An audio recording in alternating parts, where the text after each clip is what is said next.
so everybody can hear clearly. Thanks very much for joining us on our Care Sector Employment Law webinar today.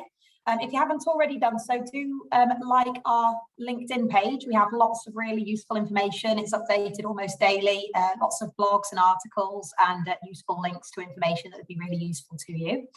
And if you wouldn't mind just popping your details and an email address in the chat box, and Elissa will be mentioning some precedents later on, and we will send those through to you after today's webinar. So just a little bit about HR Anchor. We are an HR outsourcing company. We provide all aspects of HR services and offer a truly personalised service. Our aim is to understand your business, ensure you remain compliant, and give you time to focus on the more profitable aspects of your business, safe in the knowledge that you have the advice and support direct from employment law solicitors whenever you need it. So I will hand over to Elissa now. I think people might still keep trickling through, but whenever you're ready, if you'd like to start. Oh, hold on, we've got some stats. There we go. Thanks for adding your information, people. And we also have received 3 questions so far, one from Hayley, Helen and Richard. So any other questions, please pop them in the box and we will get to them a little bit later on. Sorry, again, over to you, Elissa. Thank you. Thanks, Victoria. Morning, everybody. Thanks again for joining us. I'm going to keep an eye on the participants just so I can keep letting people in, and I'm also going to keep an eye on the chat as well in case there's any other questions that come through. But what we will do is sort of scan through at the end anyway, just to make sure that there's nobody's queries that we've missed. If there's anything particularly tricky, it doesn't happen very often, but if there's something that we can't answer, what we'll do is get back to you and we'll go and sort of have a look and see if we can find the answer for you. So today we're going to be talking about the regulations for English care homes, and you know that we're only a couple of days away now from the 11th of November when we're going to be having compulsory vaccination in English care homes. We'll have a quick chat about the timeline, which I'm sure most of you are familiar with already. We're going to have to talk about medical exemption, dismissals, and then very briefly for anybody who does have homes in Wales or who's joining us from Wales, we're going to have a quick chat about the Welsh position as well. What are the regulations that we're talking about? So if you don't already know, it's the Health and Social Care Act 2008 Regulated Activities Amendment to Coronavirus Regulations 2021. For the sake of all of our sanity, we're just going to call them the regulations, or the 2021 regulations. So these only apply to England. Wales have stated that they're not going to be introducing compulsory vaccination. It applies to CQC regulated providers, and the grace period started on the 22nd of July 2021. It's been all over the press. It's been all over industry press. I'm sure you know that date isn't something that's unfamiliar to you. So registered persons, that includes registered managers and registered providers, are going to need to ensure that they don't allow anyone entry into a care home unless they've completed a course of an authorised vaccine or they fall into one of the exempt groups. Now, there's some exceptions in terms of people who are entering, but my understanding, and certainly where most of the queries come from, is where you've got people working inside the premises. That it's those people that we're focusing on really. So in terms of emergency exceptions and things like that, we're not really going to touch on that today. But if you do have any specific queries about who can and who can't come onto the premises in terms of whether they're vaccinated or not, just drop us an email on that afterwards. The CQC aren't going to be monitoring until it becomes a duty, so in November, 11th of November, so we're only, like I say, a couple of days away from that, and they're going to be continuing to use existing assessment and enforcement policies. I did notice from the sign up that there may potentially be a couple of people from CQC here, so there's people there with some significant knowledge, so if there's any feedback from you guys, if you have joined us, about that monitoring and assessment, if we've got some time at the end, it would be great to have some input.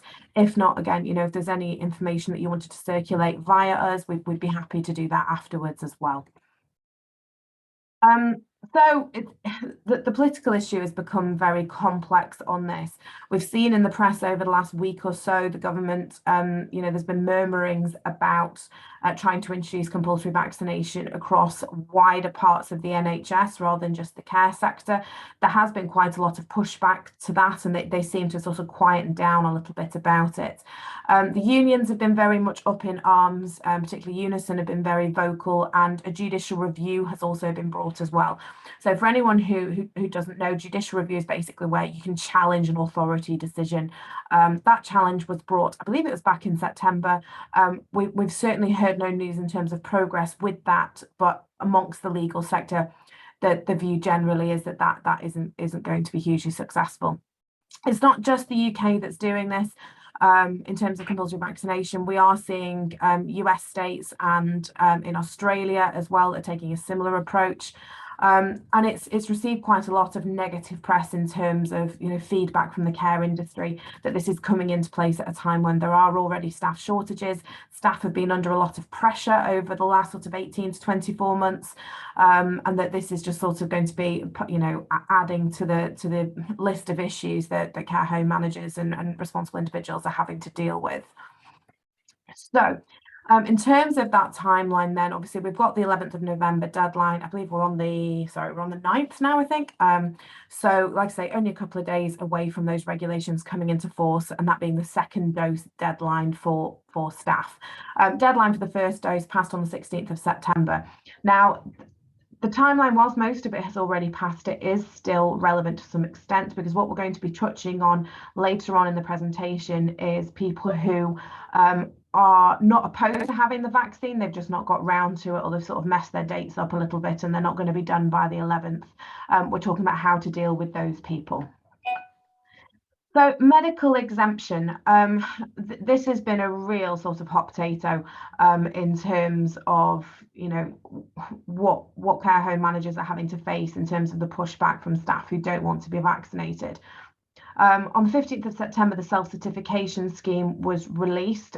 Staff were having to sign a self-certification form to essentially state that they met the criteria for someone who was medically exempt. That was a temporary process, and it was prior to the launch of the NHS COVID pass system, which is going to come into place and replace that self-certification from the 24th of December. So the pass system is now launched. Care home workers who are going to apply for medical exemption can now apply through that process. And then from the 25th of December of this year, the only exemption evidence that will be relevant then will either be the COVID pass or the letters that people receive when they get that medical exemption. It won't be the self-certification anymore. The self-certification wording at the moment, this is important because obviously it's going to be relevant until we reach that Christmas time. I'm going to read this just because it's a lot of text on the slide, and there's some important points that I just want to highlight in this as we go through. It is important that you ask staff to use the government self-certification wording, which is this wording here, and I'm going to explain why in a moment. So what this says, if you haven't already seen one, is it says, I hereby certify that I meet the medical criteria for exemption in the guidance above, and therefore should not be vaccinated with any authorised COVID-19 vaccine. I understand this temporary medical exemption is only valid for the purposes of deployment in care homes and is not valid proof for domestic events, international travel, and exemption from self-isolation. I understand that this temporary exemption will expire 12 weeks after the clinical process goes live. We now know that's 24th of December. I understand the 12 weeks after the clinical review process goes live, I will be required to obtain an exemption through the clinical review medical exemptions process, or have completed a full course, likely 2 doses depending on the type of vaccine used, of an authorised COVID-19 vaccination to continue to be deployed in a care home after this date. Now, this is the important bit. I acknowledge that providing false information may result in disciplinary action. Now, if a staff member signs one of these, they are stating that they are doing so honestly and without providing false information. The reason why it's important to use this self-certification wording is some of the other wordings that we're seeing out there, including some of the ones that the unions are providing, don't contain that final statement. I acknowledge that providing false information may result in disciplinary action, because that is going to be important if you get to the point where on the 25th of December, you've got a staff member who can't provide you with an exemption and you find out that they have been dishonest with you. That could potentially be a disciplinary sanction that they could be facing. In order for that process to be fair, the staff member needs to have been warned that what they're signing has to be an honest account or a genuine belief that they've got medical exemptions. So again, just to really labour that point, it's important to use the government self-certification wording up until that December deadline. So when we're talking about medical exemptions and the wording that we're getting from the unions, a lot of the letters that we've seen, they haven't actually been signed exemptions in terms of wording provided by the union and then signed by employees. What we're seeing more and more is actual letters from the union saying, your staff member has told us that they have a medical exemption. We are requiring you to accept this as proof of that exemption. Now, that isn't a self-certification. That is the union telling you that they believe someone has a medical exemption.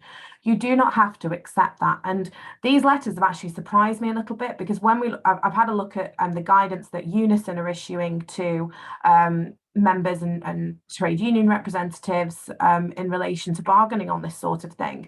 And there's no sample letters in there, and their guidance specifically links to the government wording. That is the wording that they are putting out there for their members to use. So these letters that we're seeing flying around, we're seeing some trade union representatives being quite aggressive and pushing these on the employer and threatening various action if an employer doesn't accept them, including things like breach of human rights, breach of data protection. But the reality is, look, if you're faced with something like that, do take advice on it. But the government wording is there for a reason, and it is reasonable to ask an employee to sign that. You're not asking for specific details of what their medical conditions might be that lead them to being exempt. They're signing to essentially say that they're caught by the exemption and that they're not being dishonest. So it is important that we use that wording and not the wording that's coming out from the unions at the moment. So in terms of that medical exemption process, if you've got staff that are wanting to do it, there's some good information on the .gov website about the process, but top to bottom, they call 119, their details are taken, and if they meet the criteria at that point, an application form is then issued to them. That's then returned by the staff member and a decision is made. There is no right of appeal. That decision is final, and all exemptions will be confirmed either by a doctor, a specialist clinician, or a midwife. The GP can't provide the forms. If you've got a staff member who says, oh, I'll go get it from my GP, they're not going to be able to get it from them. They have to ring that 119 number. And also you can't say to them, oh, go off to your GP and get it, or, that would be bad guidance to give to them. Essentially, it's that phone number that they've got to ring. They're not going to be able to get it just through the GP. Once they get their pass, it will work in the same way as the passes that the vaccinated have got. So there won't be any difference between a COVID pass between someone who is vaccinated and someone who has got medical exemption. It won't be a pass that states this person is medically exempt. It will just be a COVID pass.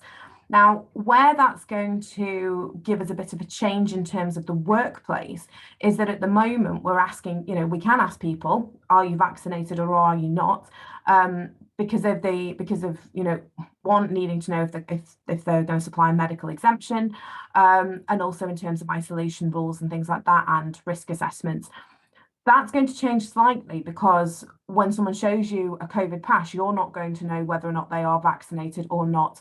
And it might be something that perhaps we look at putting another session on about, is how to deal with your staff who are on site, where everybody's got their COVID pass, but you're still needing to undertake risk assessments and establish if someone is vaccinated or not, so that you can be complying with the relevant isolation rules.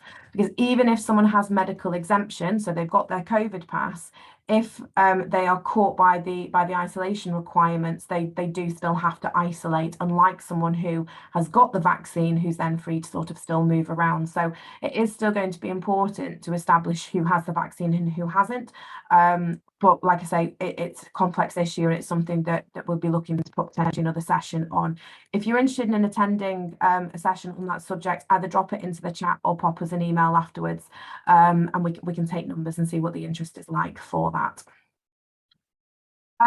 So is medical exemption a total elimination of risk? Well, no, it's not. Just because someone has got their medical exemption doesn't mean that they can just freely move around a care home and not be following measures. You've still got to follow infection control and usage of PPE.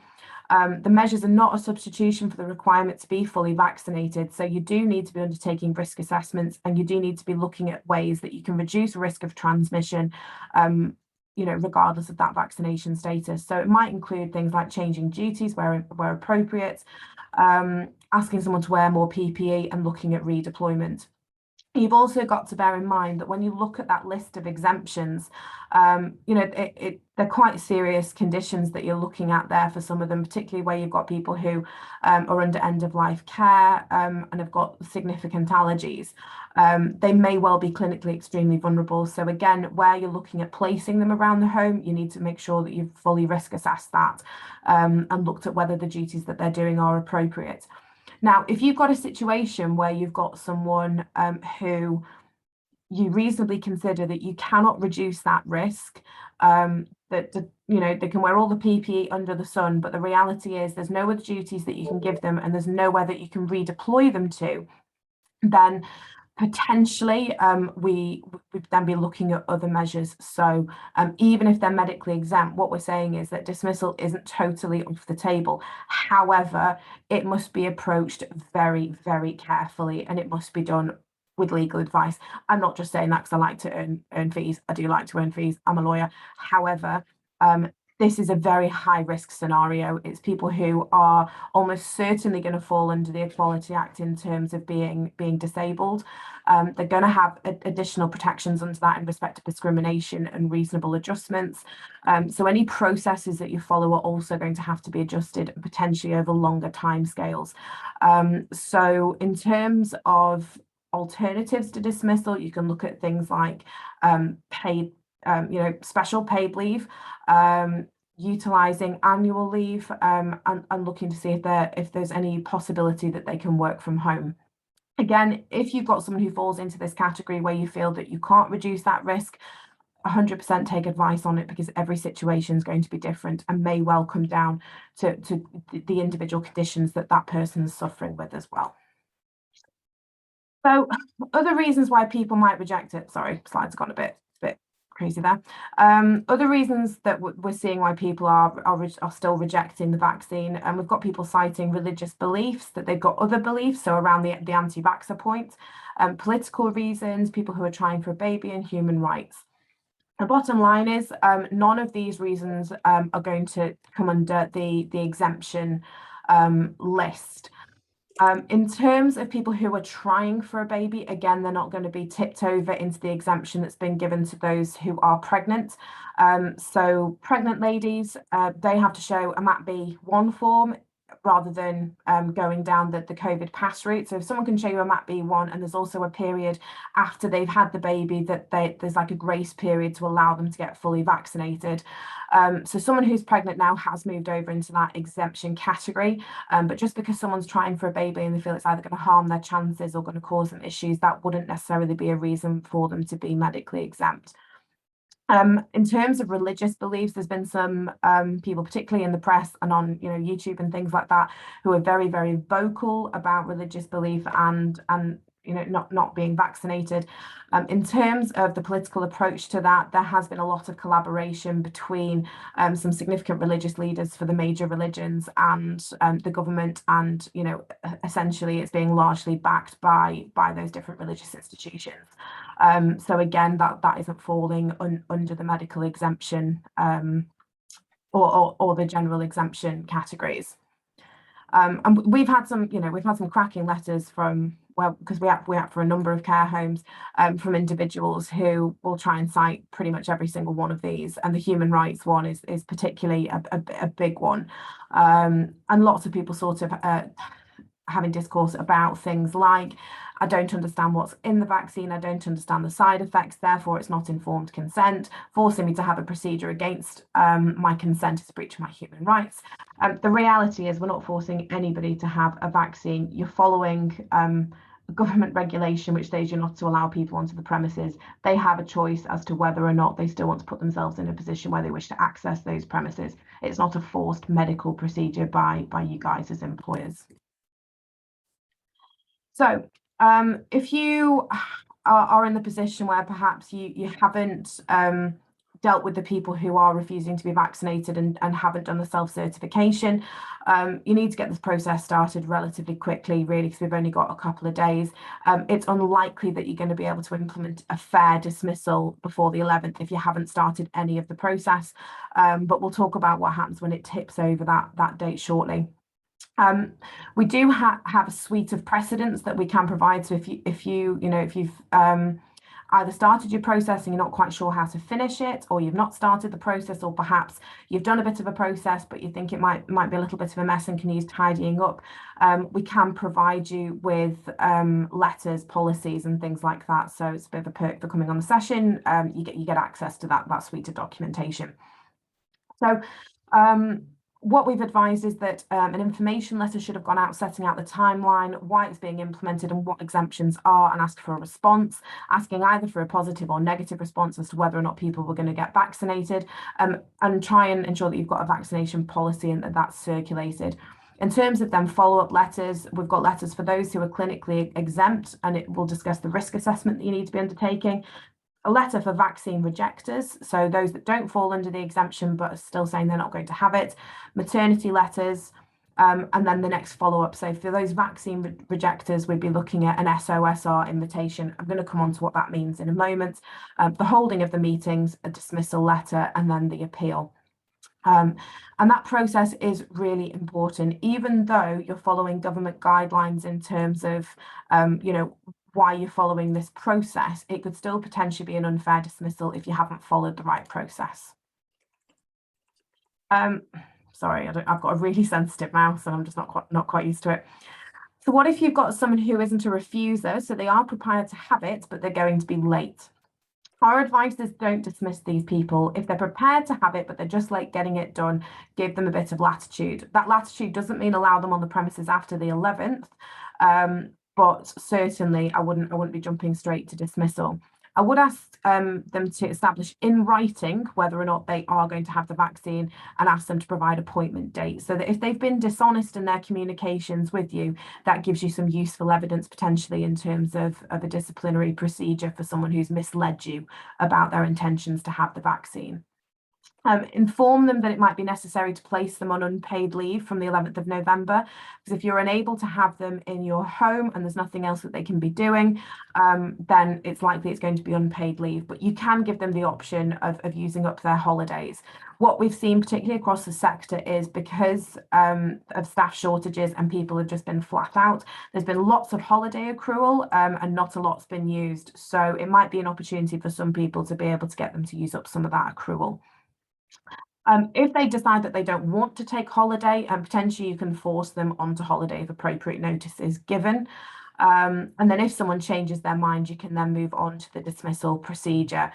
The likelihood is, subject to what's in those written confirmations and the communications that have passed between you, it may well not just be a dismissal for failing to have the vaccine. It could well be dishonesty or around the theme of having misled you as an employer to keep them in employment for as long as possible.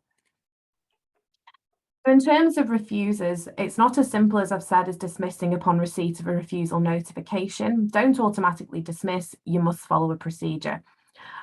If someone has been with you less than 2 years, the risk is lower for unfair dismissal, but you must remember that all are likely to try and bring a claim under the Equality Act because it gives them access to discrimination arguments. And there's no qualifying period to bring an action under the Equality Act. Someone could bring an Equality Act claim for discrimination because they found your recruitment process is discriminatory. They don't even need to have started employment to access that sort of legal action. So yes, you might well be sitting relatively safe for unfair dismissal, but that risk of discrimination is still there. That's why the process is so important. So in terms of that process, we need to ensure that communications have gone out informing them on the new regulations. We need to get that refusal in writing and then meet with the employee to discuss their reasons for refusal, establish that there's no position that they can be redeployed to or put on amended duties, establish that a risk assessment's been done and there's no other measures that can be taken. Now, my sort of golden piece of advice for things like this is always do not dismiss at the meeting. And even if someone has been really arrogant, says, look, you're never going to change my mind, I'm going to sue you, whatever you do, don't rise to it, don't dismiss at the meeting. The reason being that you can then, if there's anything that's high risk or concerning, or they've said something that makes you think, oh, I just want to check this, you can take advice before you dismiss. Once you've had the opportunity to take advice, dismiss in writing and give them the opportunity to appeal. So for a dismissal to be fair, you need to have given someone the reason for dismissal. Now, there's some really confusing guidance out there, and some poor advice really as well, so we've got some guidance that says the reason for dismissal is dismissal. That makes absolutely no sense. There's 5 potentially fair reasons that you can dismiss an employee. So you've got conduct, capability, redundancy, some other substantial reason, which is abbreviated to SOSR, and statutory illegality and breach of a statutory restriction. Now, provided we're not talking about dishonesty stuff here, it's not going to be a conduct reason. Capability tends to be when we've got long-term sickness or someone with absence issues and that sort of thing. So we're not really going to be looking at that, even if they have been absent, because either you've not had them on the premises because they've not been vaccinated or they've been on furlough or something like that. It's not redundancy. We're not reorganising, and there's no reduction in terms of headcount or anything like that. So, and statutory illegality and breach of statutory reason, they're quite restricted in terms of what those apply to. SOSR, so some of the substantial reason, is a reason so substantial that the employment relationship cannot continue. Now, where we often see this is sometimes where you perhaps have husband and wife working together and that relationship breaks down and perhaps they get divorced. It can create quite a toxic environment sometimes, and it's a reason substantial enough where it's so disruptive to the workforce that you can look at dismissal. Another instance where SOSR might be used is perhaps where you've got a business who relies on one very big client for a big portion of their income, and that client falls out with an employee and says, get that person off my account, I don't ever want to deal with them again. There's nowhere else you can redeploy that person to, and you're going to lose the client over it. Potentially that would be a reason so substantial that a relationship can't continue. In these circumstances, we've got a government regulation that has been published that states that you can't have someone on the premises after the 11th of November who's not been vaccinated unless they meet the exemptions. That is a reason so substantial to end an employment relationship if they can't be redeployed or they can't work from home. You still need to pass the usual employment test. The regulations do not waive this requirement. It's not an ability for you just to instantly dismiss, which is why we keep harping on about that procedure to make sure that you can get to a fair dismissal. So you give your reason for dismissal. So you're dismissing for one of the potentially 5 fair reasons. That's your SOSR. You must have then acted reasonably in taking that reason as sufficient for dismissing the employee. Now, this is why that we tell you to, when you're doing that meeting with the employee, that you go through that you can't redeploy them anywhere else. There's no other risk mitigating measures that can be put in place, that the regulations are dictating that this is the situation that you're in. And that there's essentially nothing else that you can do with this person because paying them to sit at home for the foreseeable future isn't reasonable. So you're acting reasonably and taking those regulations as the reason that's sufficient to dismiss. You should have followed your fair procedure, so the letters have gone out informing them what's going on. You've had that meeting, you've allowed them to have their say, and you've considered the matter before you've dismissed. So when it then comes to, was the decision to dismiss within the band of reasonable responses open to a reasonable employer, we'd hope that we should be passing that test quite easily. In terms of then a tribunal, what I would be saying is making sure that you keep your email trails, you keep your letters. If you have any meetings, that you're keeping the minutes of those so that you can evidence what it is that you've done, and that you have followed that fair procedure and that the decision that you've taken is reasonable. So coming on to the Equality Act, the protected characteristics under this, there's a list of them there. The key one here really that we're seeing significantly is disability. So people saying, no, because of a medical reason that I can't have the vaccine, or I'm not prepared to have it, even though they don't fall under one of the exemptions. And also religion or belief. So not so much relying on religion, it's the anti-vaxxer belief that we're really seeing sort of ramping up here.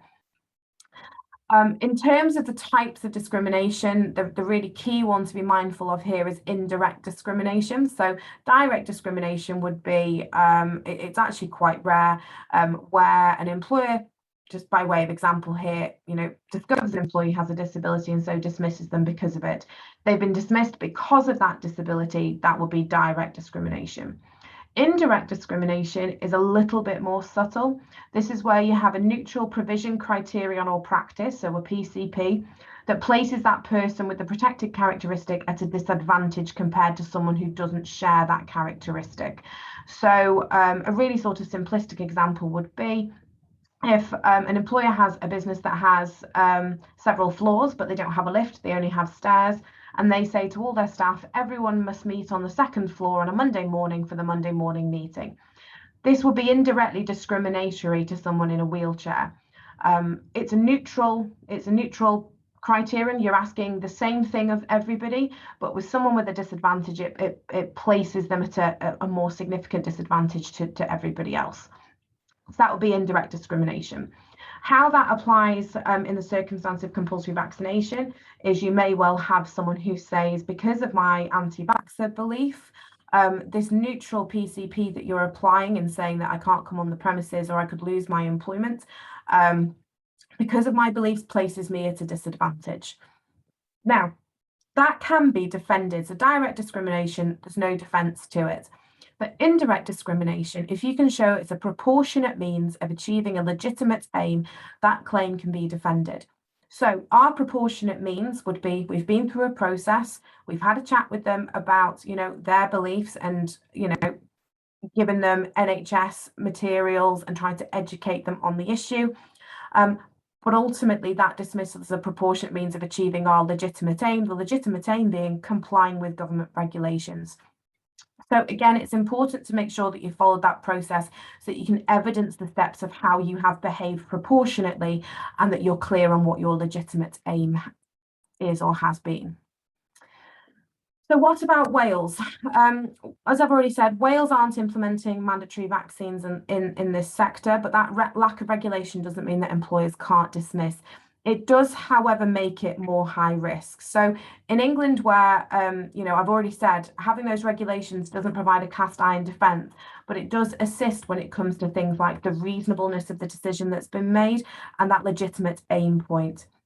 So if you're in Wales and you're looking to dismiss someone who isn't having the vaccine and doesn't come under the exemptions, your process is going to be absolutely essential, and so is your documented risk assessment. And in terms of, obviously, timeline, we're not going to be working to that 11th of November because there isn't that requirement. So you need to be reasonable in terms of the timescales that you're taking when you're dealing with someone.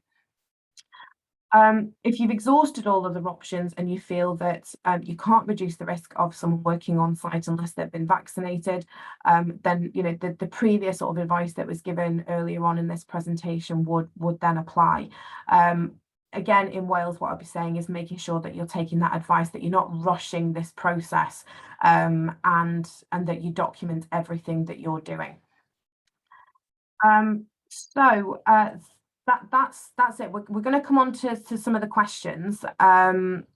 We are providing slots if people want to have a chat with us. These are complimentary and they're done on a virtual basis. So there's some slots up there on the screen now. They will be on a first come first serve basis. So if you do want to have a confidential and complimentary chat with us about this process or what's going on in your own home and what you've done to date and what you're planning to do, then do drop us an email to get one of those slots.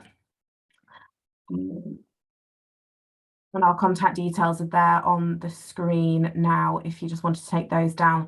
We can circulate these slides afterwards, and the session has been recorded as well, so we can circulate it afterwards. Appreciate there's been quite a lot of information to take in here as well. So if you need to watch it back, then we can do that.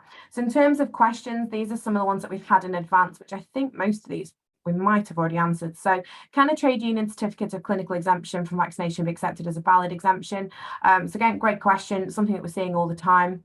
Our advice is that we wouldn't be accepting those but we would be explaining to the trade union why. So if it's a letter from the trade union, that doesn't class, that's not self-exemption, it's not been signed by the employee.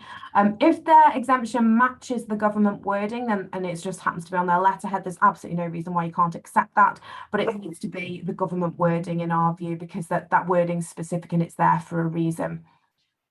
The next question. So I've been on a CIPD conference. The question was highlighted about staff wanting to know whether colleagues are vaccinated and how we approach this. And I guess it's relevant to clients asking whether staff have been vaccinated and parameters around this. So in terms of our advice about asking about who's been vaccinated and who's not, as an employer, it's reasonable for you to be asking the people who are working for you whether or not they've been vaccinated. The reason being so that one, you know, if to inform your risk assessment and where you're placing people around the home, and also up until that 24th of December date, so that you know in terms of medical exemptions and things like that and where you are in relation to the rules. Now, the complicating factor with this is that vaccination status is classed as a special category of personal data under GDPR because it is technically medical information. So one, you need to be very careful about how you're storing that information when you're taking it, but equally, you shouldn't be disclosing that to third parties. So if colleagues are asking or service users are asking, you need to reassure them that risk assessments are undertaken, that you are following the rules and the regulations that have been issued by the government in terms of vaccinated status and placing people within the home. And that if they have any specific issues that they can be discussed privately. But again, I would not be disclosing the vaccinated status of colleagues widely, and that is protected information. If you have a specific issue with this, so perhaps you might have a colleague who's saying, look, I'm not going to attend work unless I know everybody is vaccinated. We are seeing that more and more. The reality is that you say to them, ideally, meet a minuted meeting. Look, we're happy to listen to your concerns. We're happy to understand, you know, where that fear and where that concern is coming from. But here is our risk assessment. We are following the government regulations and we're providing you with a reasonable management instruction to attend work. If they don't, potentially that's unauthorised absence. It's potentially a breach of a reasonable management instruction. What we're seeing with these individuals more and more is that they're getting themselves signed off sick for anxiety or stress or work-related stress. And again, that will be dealt with in respect of different procedures. This may well be something that we could do a whole other session on if it becomes something that's a bit more prevalent. So again, if you've got an interest in learning more about that, we may well put some guidance notes out about it as well, rather than a virtual session. But if that is something that you're interested in, just drop us a line. In terms of this final question, so carers who are unvaccinated visiting a client who is vaccinated and informing the client, again, you have a duty of confidentiality towards your staff. It's a special category of personal data. If you have got a service user who is, you know, objecting to people coming on their premises unless they know that they're vaccinated, an easy answer to this may well be just see if you can assign someone who is vaccinated who doesn't mind that status being disclosed. But again, it's a difficult one, and it's a difficult one to manage. And what I would say is, again, if you've got a specific issue where this arises, let us know. It's likely to be very fact sensitive, but it's certainly something that we can discuss with you. So I'm just having a quick look on the chat. So we've got some requests for template letters. So yes, we can get those across to you. Just checking to see if we've got any more. So is there any indication of Ofsted regulated care providers being included in this in the future? So again, you know, we're seeing lots of sort of murmurs in the press about whether this is going to be expanded beyond the current parameters. There's lots of rumours about it. We haven't seen anything solid at the moment, but again, we'd be putting that out in our newsletter if we can get some more, if we do get any more information on that. So thank you everyone who's saying they'd like to come to more sessions. That's really great, and thank you for your contact details. Unless anyone has any more final questions on the chat, that's the end of the session. Thank you very much for attending with us. You know, we do enjoy doing these, and they always seem to be quite well received as well. And thank you for giving up sort of 45 minutes of your Tuesday morning. If you do have any more questions that you'd like me to address privately, please do drop me an email or email Victoria. She can pass them on to me as well.